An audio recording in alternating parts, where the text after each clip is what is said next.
Deux Gouy et deux gaillards mal aimables, elle ne les connaissait que trop pour les coups d'œil aigrillards qu'il lui jetait quand il la croisait là-haut, firent irruption à cet instant dans la pièce. Comme un paix bruyant et nauséabond au beau milieu de sa comptine. Ils entreprirent aussitôt de bâillonner le soldat allongé, puis le sanglèrent au lit. Wadé, réveillé en sursaut, arc-boutait son corps de toutes ses forces pour se libérer, et un des gaillards s'assit carrément sur lui pour l'en empêcher.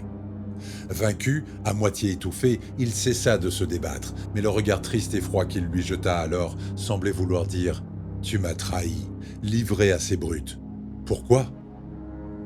Le médecin-major entreprit de perfuser Wadé avec un soluté trouble, un peu laiteux, et dans lequel dansaient quelques reflets verts.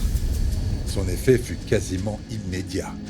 Le tirailleur se rendormit à nouveau, ses traits se détendirent, ainsi que tous les muscles de son corps.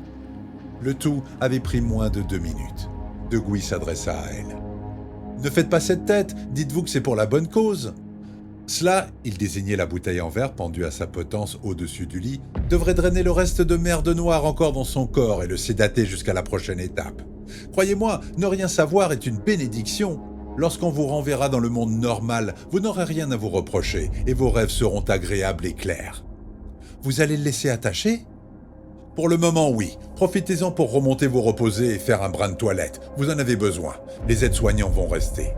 Je préférerais rester ici et m'occuper de mon patient. Vous ne préférez rien, ma petite. Vous faites ce qu'on vous dit. Point barre. Allez, oust, surface, et je veux pas vous revoir avant 2 jours. L'infirmière Kayourov rassembla ses affaires, jeta un dernier coup d'œil autour d'elle, à Wadé sur son lit d'infortune, puis s'en alla, la tête haute, mais le pas mal affermi.